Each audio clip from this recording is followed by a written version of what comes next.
This isn't Niagara anymore. With all these Indians around, it's basically Bollywood.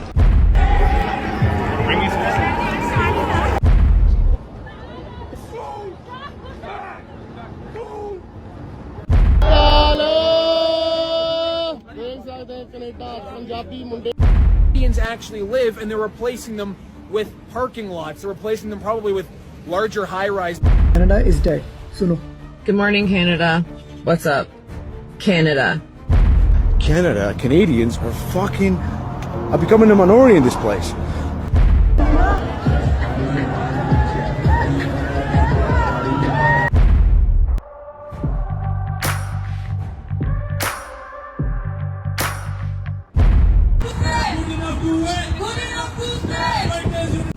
Four Indian origin ministers are part of Canadian Prime Minister Mark Carney's new cabinet.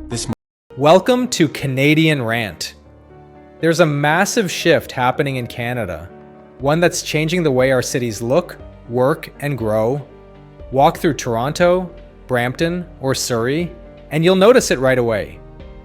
Indian businesses, tech talent, and cultural influence are shaping modern Canada in ways we've never seen before. From trucking to IT, real estate to education, Indian professionals and entrepreneurs have become a driving force in Canada's economy. But it's also sparking a bigger question. Has Canada's identity changed forever? This isn't about nationality. It's about influence, growth, and how migration trends are rewriting what it means to be Canadian. While some see it as a story of success, others feel the system has shifted too fast, leaving many longtime Canadians behind. So today, we're exploring the rise of Indian influence in Canada, how it happened, why it matters, and what it means for the country's future. Four Indian origin ministers are part of Canadian Prime Minister Mark Carney's new cabinet. This marks a historic milestone, a record 4 Indian origin ministers in a 28-member cabinet, highlighting growing representation. There are also ministers of Pakistani origin and from Sri Lanka. Anita Anand, the first Hindu to be appointed as Canada's foreign minister, took her oath of office with her hand placed on the Bhagavad Gita, a sacred Hindu scripture. Maninder Sidhu, who took oath as Minister of International Trade, is a member of Parliament for Brampton East. Originally from Punjab, Sidhu immigrated to Canada during childhood and was raised in Brampton, a city known for its vibrant Punjabi population. Ruby Sahota has been named Secretary of State for combating crime. She has been representing Brampton North since 2015. Randeep Sarai has taken on the role of Secretary of State for International Development. Sarai was born and raised in British Columbia to Sikh parents who had immigrated from Sarai Khas, Punjab, India. Shafqat Ali has made history by becoming Canada's first Pakistani origin minister as President of the Treasury Board. Ali was elected to represent the riding of Brampton Centre. Gary Anandasangari has been Minister of Public Safety. He was born in Jaffna, Sri Lanka.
Canadians are becoming a minority in this place. Like, doesn't that upset you guys in a way? Like, I don't know. Maybe I'm fucking weird, but I think this is just common sense. Call me racist, I don't give a fuck. My friends, third world nations fucking failed for a reason. There's garbage countries for a reason, and the reason is these people do things in a certain way. So if you bring in a lot of people from these places to Canada, and they don't adapt, so you're not picky with who you're bringing, guess what happened? Canada becomes a fucking dump. Becomes another shithole in the world. And it's not like you need an IQ of 150 to understand these things. This is like a common sense. Anyone that can just observe what's going on, can understand that. You know what I mean? Like, certain mindsets produce certain actions that produce certain fucking outcomes. And if you bring in these people to your society, guess what happened? They just fuck it up. And the worst is this: these people are outnumbering Canadians. That means Canadians are becoming a minority in this place. Like, doesn't that upset you guys in a way? Like, I don't know. Maybe I'm fucking weird, but I think this is just common sense. Call me racist, I don't give a fuck. Canada is dead. Suno. Good morning, Canada.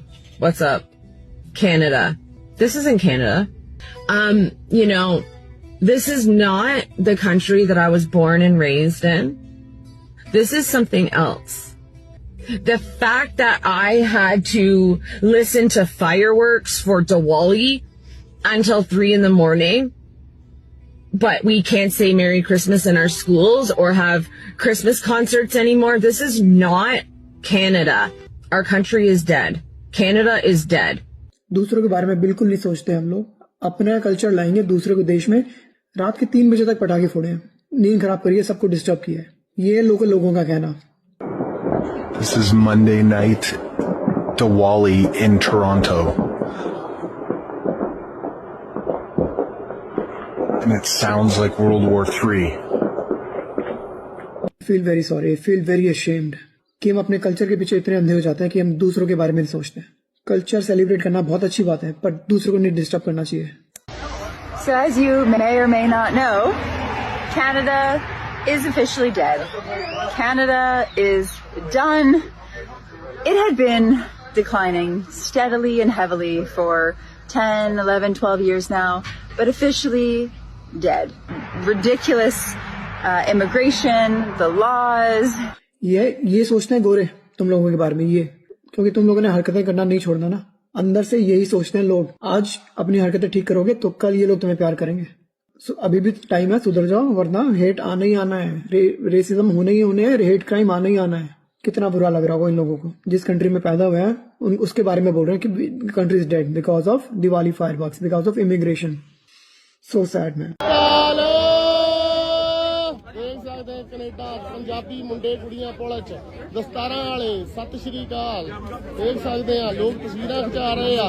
किसी Modi media नहीं दिखाना. सारे पंजाबियों के फोनां च, बस सारे पंजाबियों के फोनां च जावे. कल तक पता चल जावे भी भाई जी कनेडा च पूरी पुलिस च सारे सिंह सरदार मुंडे कुड़ियां.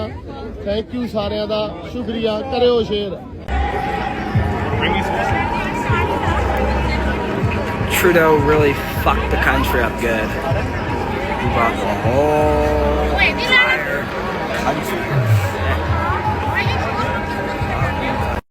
This isn't Niagara anymore. With all these Indians around, it's basically Bollywood.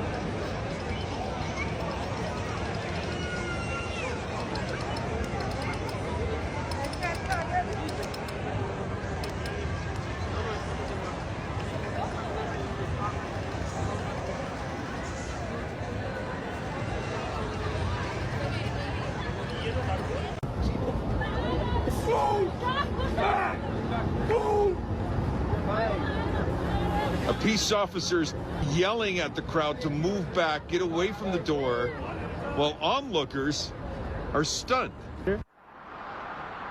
Watch as you see a woman in a brown jacket running alongside the moving shuttle bus, with a massive group of bus users chasing down the bus in an attempt to board it.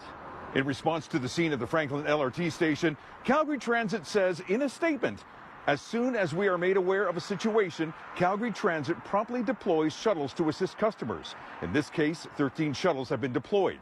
Transit ambassadors are also on site, helping customers with wayfinding and directing them to the shuttles. During the mad rush to catch a bus, this man says this is something he's seen before. In my homeland like this. Yeah. Does it remind you of your homeland? Where's your homeland? Punjab. And this is like this? Yeah.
He also said something very interesting, which is that they're tearing down apartment buildings where he says the majority of Canadians actually live, and they're replacing them with parking lots. They're replacing them probably with larger high-rise buildings to make way for more people coming into this country.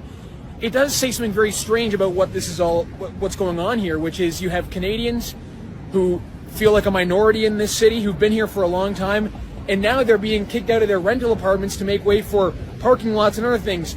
That's just the first person we've actually spoken to here in Brampton in the downtown area, and I can imagine that we might hear some very similar things, but we don't just want to speak to people who have been here for a long time. We also want to speak to people who are new to this city and what they make of living in this city and what they think about the reputation it has across the country. How long have you guys been here for? 1 year. Okay, 1 year. Did you guys know, one of the things that a lot of Canadians think about Brampton is that it's very Indian. There are a lot of Indian people who live here. All Punjabis. Yeah, did you guys know that? Did you guys know that before you came to Brampton? Yeah. Yeah. We know very well. Is it known back in India that Brampton is like that? Yeah. That's why we come here. Yeah. Because there are a lot of colleges opportunities. Yeah. So that's why Indians come here. We're doing a video about Brampton. We're just asking people if they like living in this city and what they think about it. Oh, that's nice. Well, I mean, it's a pretty decent place. Then again, it's like a mini India in short. Yeah.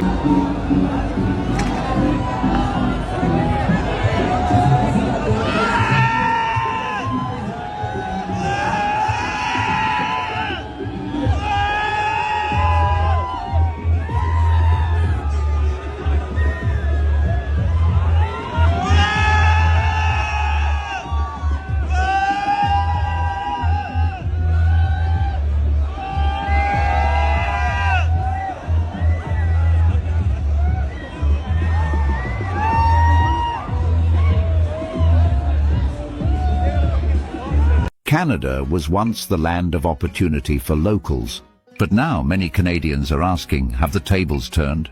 With Indians dominating key sectors and controlling hiring decisions, Canadians feel like outsiders in their own job market. Stay tuned, because what we uncover today will shock you. Chapter 1. The Job Market Shift.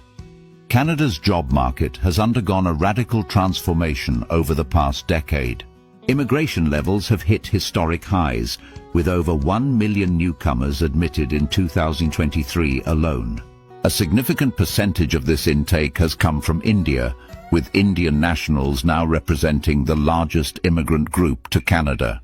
While this influx was designed to address skill shortages, particularly in tech and healthcare, the sheer volume of arrivals has changed the dynamics of the job market in ways most Canadians didn't anticipate.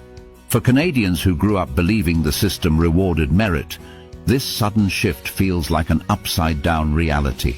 Job postings that once drew in local applicants are now dominated by newcomers, often with degrees or certifications tailored to Canada's fastest-growing industries. Locals argue that it is not just about competition, it's about who gets prioritized first. Many feel that employers are choosing immigrants not only for their qualifications, but also because of their willingness to accept lower pay and longer hours. The most noticeable transformation has been in urban centers like Toronto, Brampton, Mississauga, and Surrey. These cities now act as magnets for Indian workers and businesses.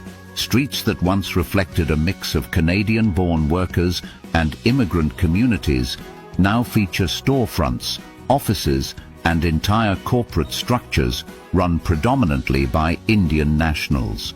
While this demonstrates entrepreneurial strength, it simultaneously reinforces the idea that locals are being boxed out of industries they once dominated. This shift extends into industries beyond tech. In trucking, for example, over 50% of new commercial driver licenses issued in Ontario in recent years went to Indian immigrants. The industry, once staffed mainly by Canadian-born drivers, is now increasingly reliant on South Asian newcomers. Locals complain that this dominance is not due to a lack of Canadian interest, but because trucking companies prefer hiring within Indian networks, cutting others out. Healthcare is another arena where the change is visible. Hospitals and long-term care facilities in urban Ontario now employ a disproportionately high number of Indian nurses and support staff. While this has helped address shortages, it has also left Canadian-trained graduates feeling overshadowed as they struggle to secure placements without the insider networks many newcomers rely on. Critics argue that what was meant to be a policy of inclusion has become a game of exclusion. Immigration, originally framed as a tool to fill genuine labor gaps, is now perceived as a shortcut for employers seeking to bypass Canadian workers altogether. Instead of empowering locals, the system is enabling foreign dominance in the workforce. The everyday impact is stark.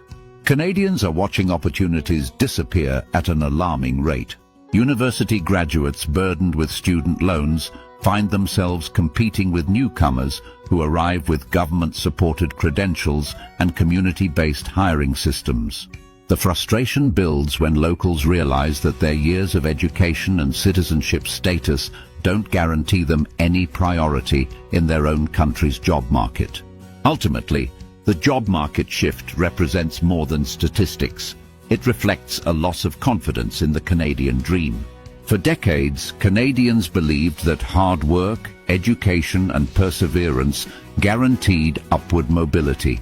But now, with immigrants dominating recruitment pipelines, locals feel not just displaced, but betrayed by the very system that was supposed to protect their opportunities. Chapter 2. The Role of Hiring Managers.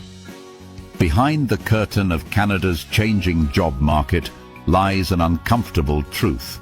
Hiring power is increasingly concentrated in the hands of Indian origin managers. In cities like Brampton, Mississauga and Surrey, Indian professionals have risen to mid-level and senior recruitment roles in IT companies, trucking firms, retail outlets and even government-contracted agencies. With this influence comes the ability to decide who gets hired, and increasingly, those decisions are favoring members of their own communities. This isn't always illegal, but it creates what many describe as a shadow job market. Instead of job postings being truly open to all, positions are filled through WhatsApp groups, family connections, or informal referrals within Indian networks. Canadians applying through traditional channels often find themselves ignored, while those plugged into the right circles get fast-tracked. Locals feel they are competing not on merit, but against an invisible system that keeps them locked out.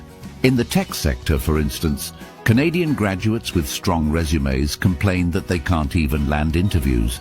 Meanwhile, Indian newcomers secure roles through community-based recommendations, even when their experience is limited.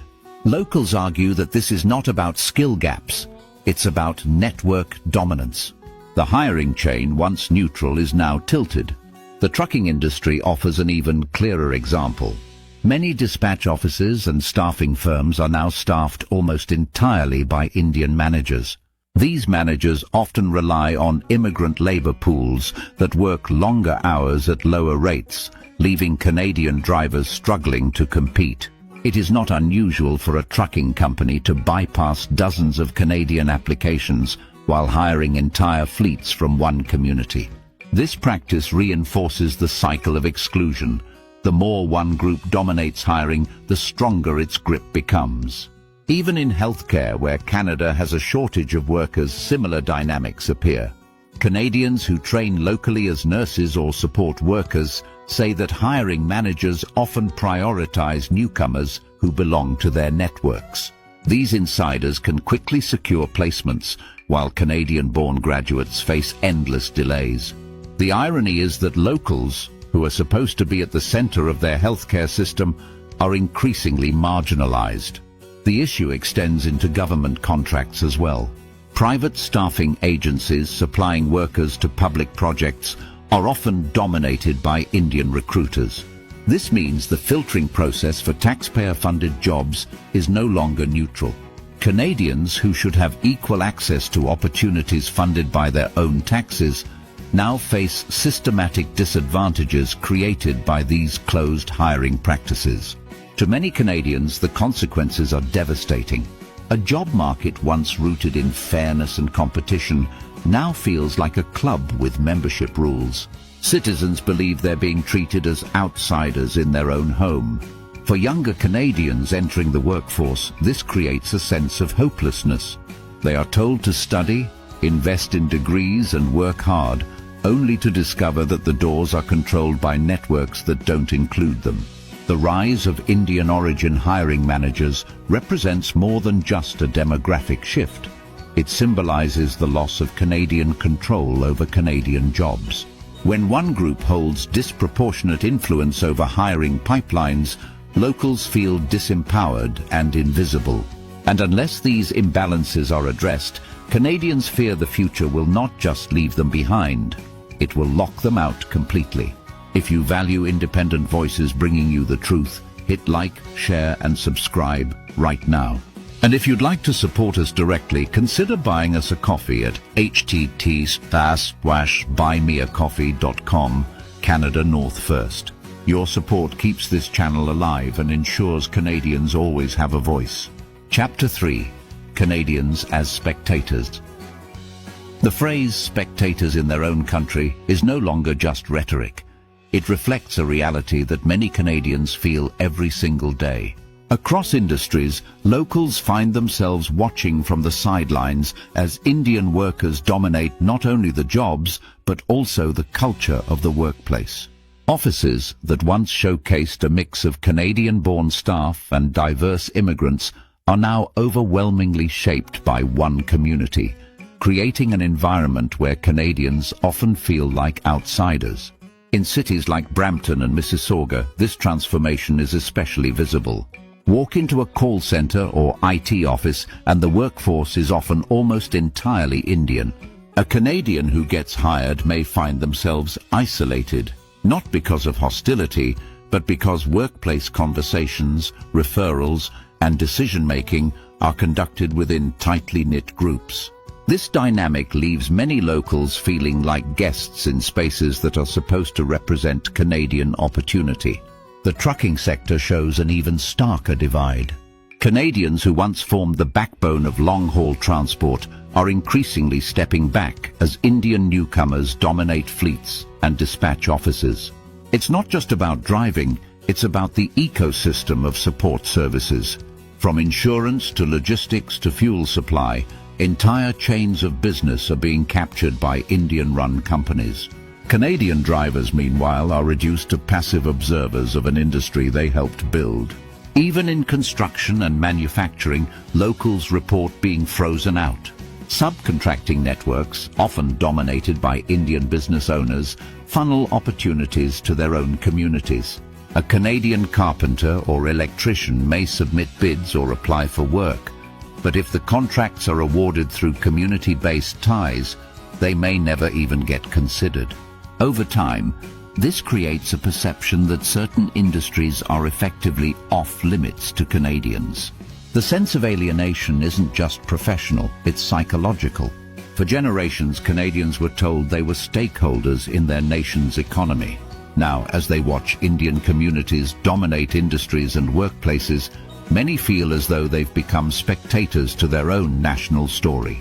This fuels resentment, not necessarily toward individuals, but toward a system that seems to have sidelined its own citizens. Adding to this frustration is the speed of the shift. Demographic change is not new in Canada, but the rapid rise of Indian dominance in key labor markets has left locals reeling. Within just a decade, communities have gone from having a minority presence to controlling hiring, operations, and business ownership. Canadians struggling to adapt feel as though they've been caught off guard, like the rules changed overnight and no one told them. This isn't to say Canadians aren't trying to participate. Thousands continue to apply, network and retrain for jobs in industries they once thought secure. But their efforts often go unrewarded when faced with closed-loop hiring systems that prioritize community ties over Canadian identity. The result is a growing class of locals who, despite wanting to contribute, are forced to sit back and watch as newcomers take center stage. For many, this sense of being spectators is more than economic. It's cultural. Canadians are beginning to ask themselves, If we no longer control the workforce, if we no longer shape industries, if we are shut out of decision-making, are we truly in charge of our own country anymore? It's a sobering question, one that cuts to the very heart of what it means to belong to Canada in 2025. Chapter 4. The bigger picture. While the debate about jobs often focuses on individual industries, the bigger picture reveals a deeper national challenge. Canada is undergoing one of the fastest demographic transformations in the Western world. With immigration levels set to bring in nearly 500,000 newcomers annually by 2026, the very structure of Canada's workforce is being rewritten in real time. This pace has created what many economists describe as a cultural displacement effect. In theory, immigration was designed to fill critical shortages. But in practice, the scale has been so large that entire industries are now saturated with immigrant workers, leaving locals sidelined. Unlike in countries where integration is gradual, Canada's immigration policies have opened the floodgates, making locals feel like passengers on a train they no longer control. The dominance of Indian workers is not isolated to one sector. It's evident in tech, trucking, healthcare, construction, retail, and even in small business ownership. Each of these industries plays a vital role in the Canadian economy, meaning that when one community gains disproportionate influence, it reshapes the entire landscape. Locals see this not as diversity, but as consolidation of power. The Canadian government often frames immigration as a success story, celebrating diversity and multiculturalism. But for Canadians struggling to find work, these celebrations ring hollow. To them, the statistics of rising GDP and labor participation don't reflect the reality of being passed over for opportunities in their own country. Globally, similar tensions are playing out. In Europe, African and Middle Eastern immigration has reshaped industries. In the US, Latin American immigration has altered demographics. But Canada's situation is unique because of the speed, scale, and concentration of one particular group, Indians, dominating the professional and blue-collar markets alike. This bigger picture forces Canadians to ask hard questions. If locals are excluded from industries, if hiring power is centralized in immigrant communities, and if public policies encourage more of the same, then who is the true stakeholder in Canada's future? The divide is no longer just about jobs, it's about identity. Many Canadians worry that their cultural and economic presence is shrinking. They fear a future where their children will have fewer opportunities, not because of lack of effort, but because they were born into a system that prioritizes newcomers over locals. Unless Canada addresses these imbalances, the bigger picture is clear. Locals will not just be spectators, they will become strangers in their own homeland. If you value independent voices bringing you the truth, hit like, share, and subscribe right now. And if you'd like to support us directly, consider buying us a coffee at htt/buymeacoffee.com, Canada North First. Your support keeps this channel alive and ensures Canadians always have a voice. If you think Canadians deserve a fair shot in their own country, drop a comment below with your thoughts. Don't forget to hit subscribe and ring the bell, because we'll keep exposing the stories others are too afraid to tell. Together, we can make sure Canadians are no longer left behind.